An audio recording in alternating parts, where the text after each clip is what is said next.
welcome back to my channel. Today, for your viewing pleasure, I have the Classic Horror Oracle. It's 50 Cards and Guidebook by Ricardo Diseño. This is from Chronicle Books. It's $19.95 US, $17.99 UK. This is a oracle to harness the energies and dark truths of 50 iconic horror movies to offer guidance, inspiration, and inner strength in a world weirder than most people imagine. So, story time. I was in a local bookstore.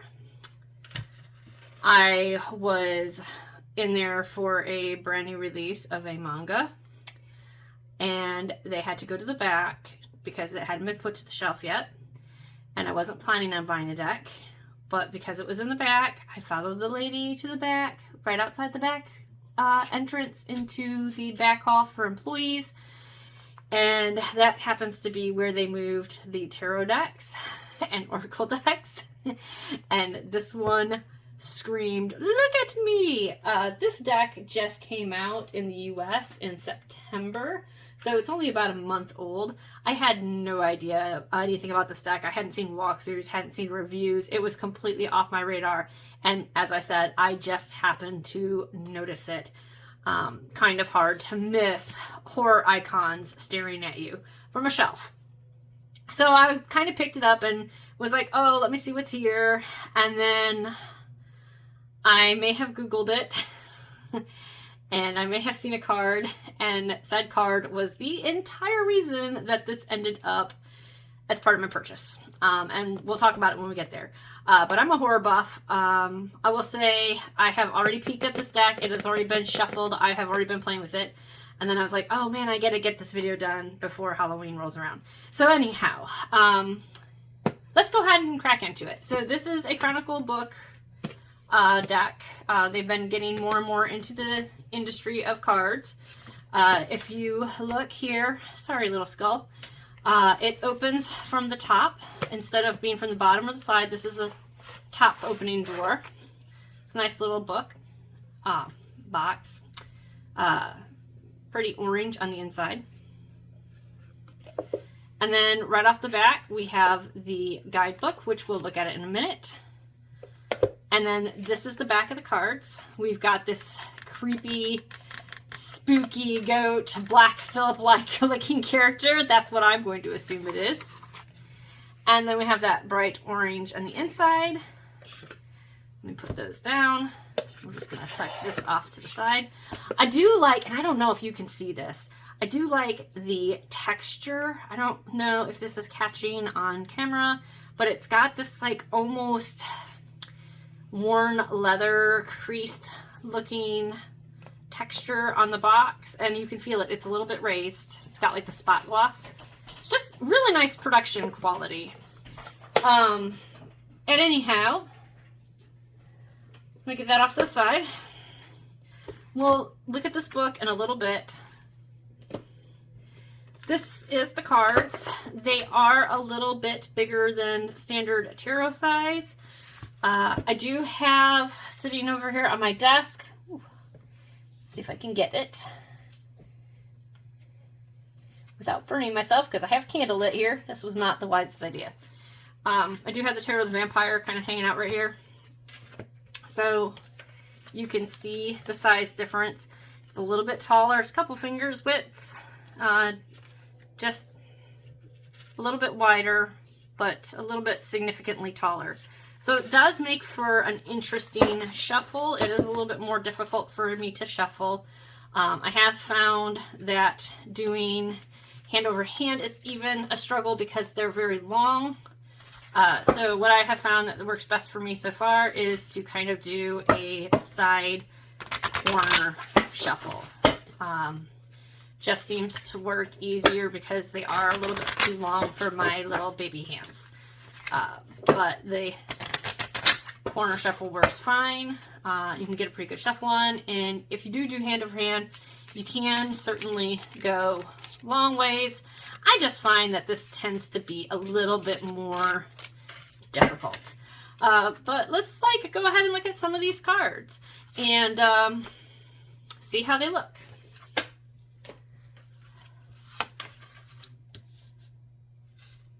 Escape.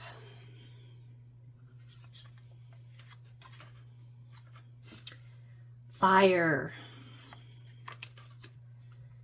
Egg.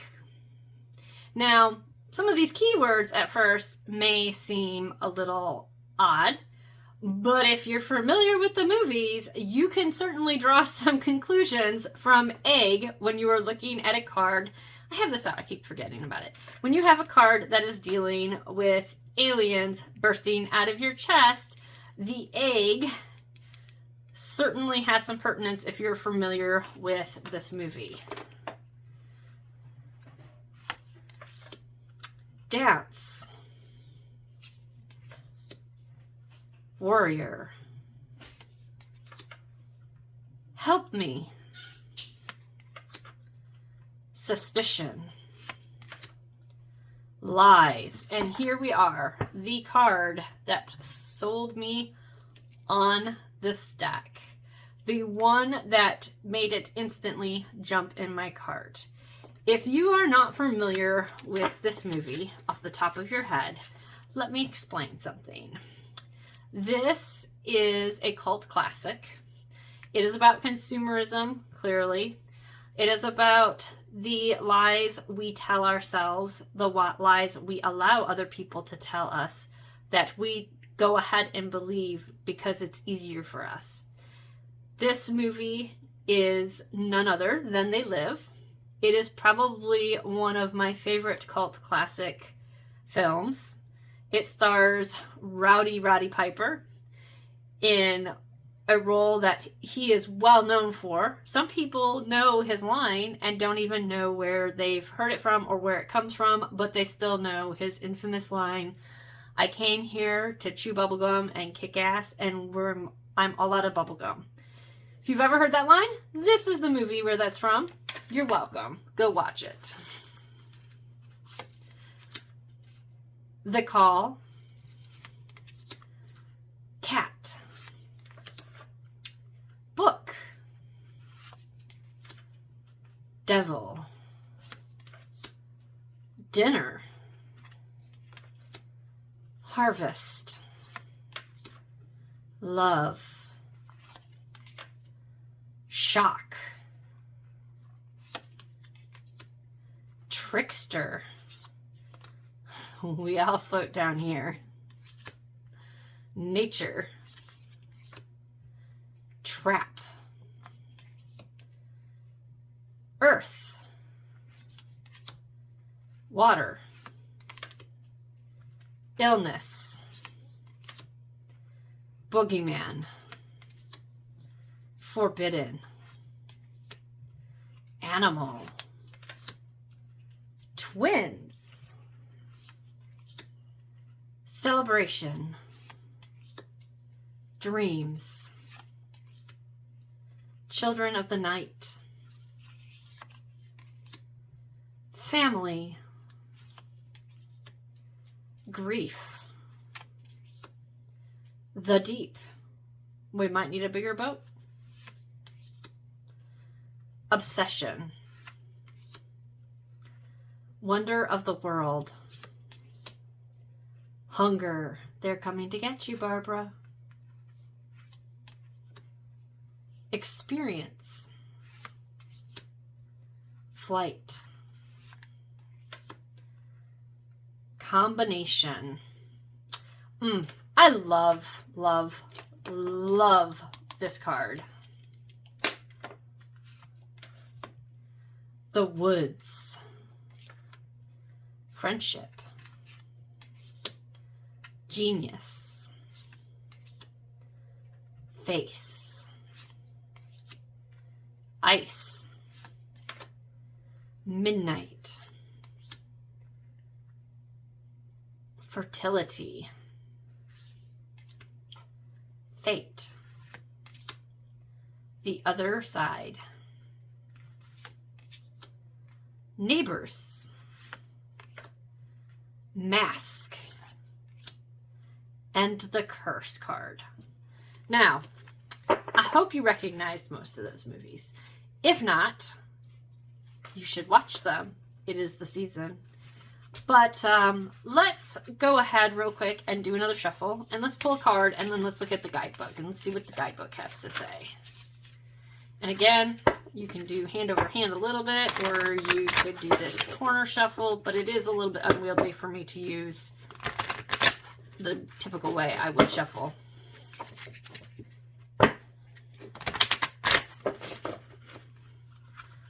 So let's pull this, the Curse.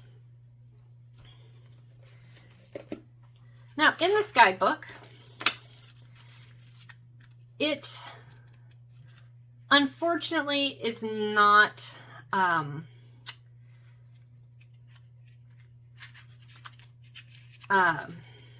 numbered, but the keywords are in here alphabetical, so you can go right to the Curse. I'm putting my finger in there right now so I don't lose my spot. When you open this up, we have the Ricardo Diseño, text by Steve Marcus. We have a little bit of an introduction. We have about the deck, some sample layouts for readings. We've got a single card reading, past, present, or future, or curse manifestation spell breaker. We've got some pentagrams, the Harvest Man.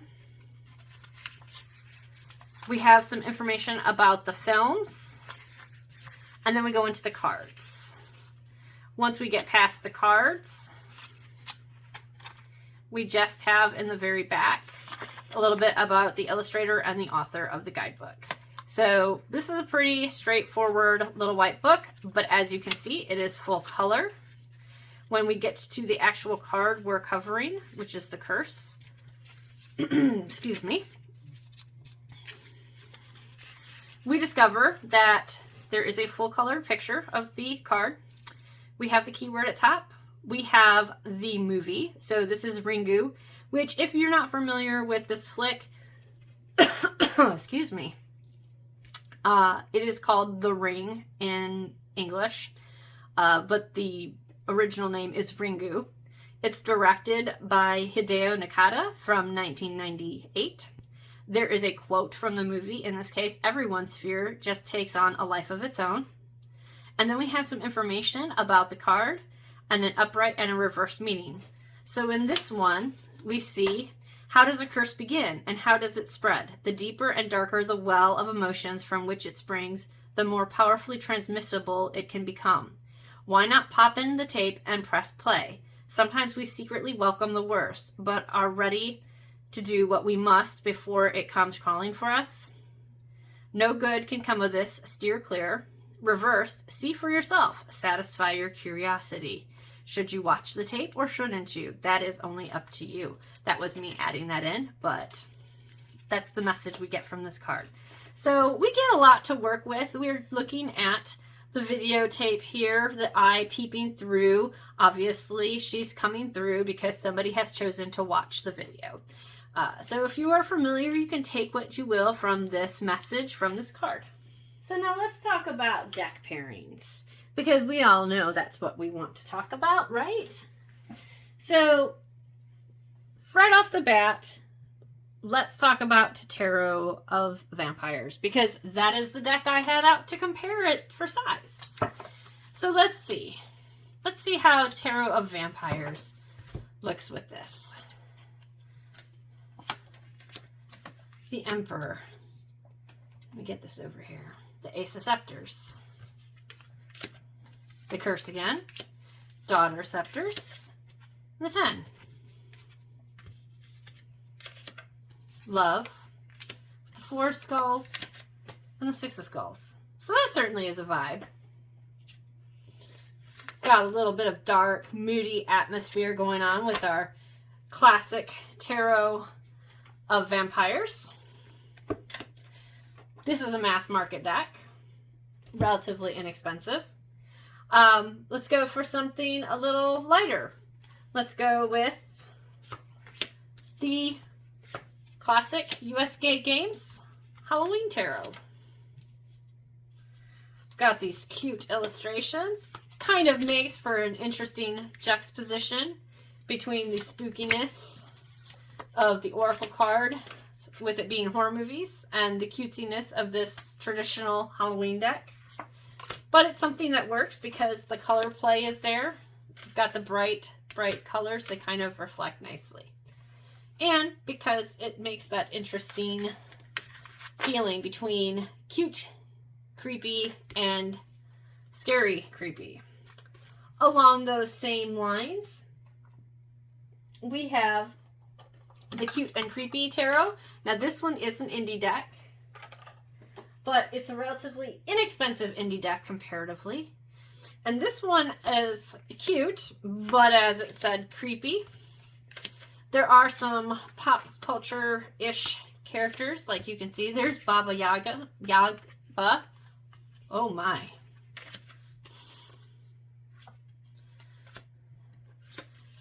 We got Frankenstein and his bride again. Befitting if we had pulled it there, but we did not.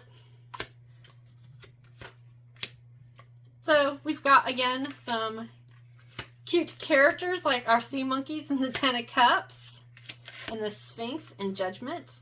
So it makes a nice, interesting, it's still got those bright colors, but it's a little bit more cute to take the edge off of the horrific here. Moving right along, I thought we could also discuss the Zombie Tarot. This is the one that comes in the box that looks like a bullet case.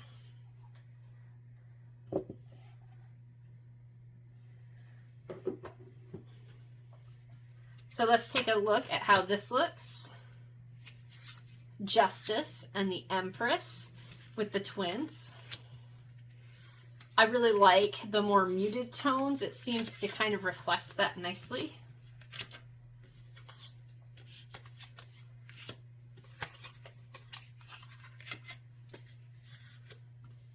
Oh look, we pulled Celebration, and it looks like maybe there was a party going on in that room. We got, looks like some presents here. How fitting. I really like how this pairing looks with this particular deck. It's kind of got an interesting feel to it. I really am pleasantly surprised about this pairing.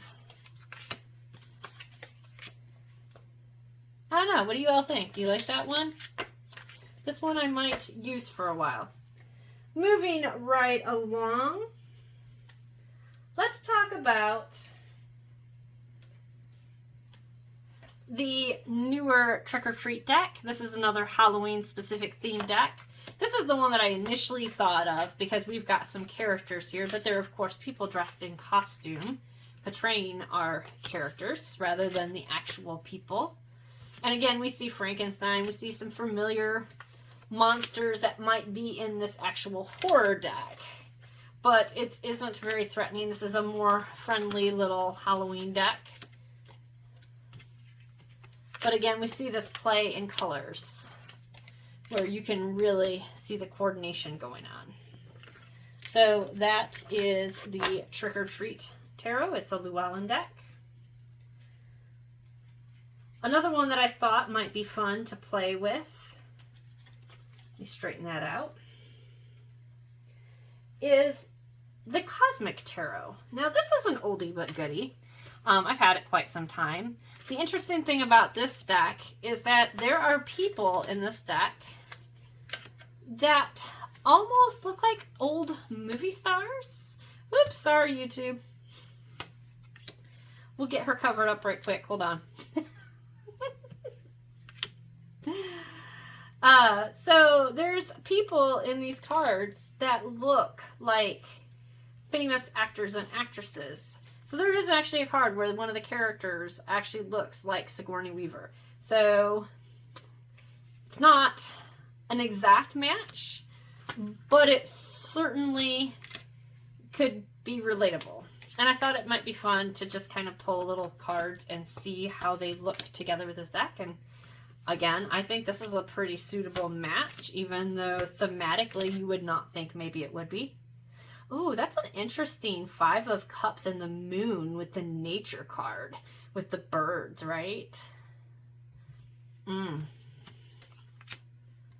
Here's our combination card. We have the Wheel of Fortune and the Four of Cups. Oh, you can really see the character in the combination machine, right? It was Jeff Goldblum that turned into the fly. You can almost see the posturing and the feelings reflected in this Four of Cups. This is a very interesting combination too. I really like this. And last but certainly not least, I wanted to give... Oh, wait, scratch that. I had one other one, and then we'll hit my final. So my other one that I thought about was the Tarot of Sweet Twilight. This one is kind of a different kind of deck altogether, but I thought that it might have the same moody atmosphere. This was like, in essence, before I really had a vampire deck, this had the feel of it could be a vampire deck. It never is expressly made out to be one, but it just kind of gives that Twilight vibes. Not Twilight the movie. Twilight as in like before the sun sets. It just kind of has those vibes. Like that might be the time when the vampires are coming out to play, waking up, doing the things. The sun is setting. He's stretching, waking up, getting ready to start their evening. Anyhow, so I think that looks good. I think that would work out well. That is the Tarot of the Sweet Twilight. And then now, last but not least, I brought out something that's, I'm going to feel bad if you can't get it, but as far as I'm aware, it is still currently available. It's from Tarot Collectibles in the UK. They make limited run Rider-Waite Smith decks, in essence, that are thematic. This deck has been around for a while. It was out of print for a while. When they reprinted it, I snagged up a copy immediately. I believe it is still available on the Tarot Collectibles website. You can see their information right here. Anyhow, this is a RWS. This is Dead Weight Apocalypse Survivor. It is made to look like it has survived the apocalypse. It's got these beautiful backs that are like the classic plaid with blood splatters and what looks like burn marks. And then it's pretty much zombified. And this is in order because I was working with it. But it can be out of order for a little bit. So here you can kind of see how it pairs up together with this. This is the second indie deck. Everything else I've showed you is mass market and is still available to purchase on either US Games or Llewellyn or Amazon. None of them were terribly expensive. The Tarot Collectibles one, the one I'm showing you right now, is the most expensive out of these decks. So again, that puts it out of your budget. I apologize for showing it off. I just love this deck so much, and I thought, let's see how it looks with my new horror oracle. And I think it looks pretty good. But I think out of all of the pairings I showed so far, I was really, really pleasantly surprised at the Zombie Oracle. Or the Zombie Tarot. I really think that this is going to be my winner chicken dinner pairing for this deck. So that's it. I hope you enjoyed this little flip through of my brand new classic horror oracle deck. If you liked this video, please feel free to like and subscribe. And if you have any questions, feel free to leave them in the comments below. I'll try to have all of the links to the decks I mentioned down there in the description. Thank you and have a beautiful day.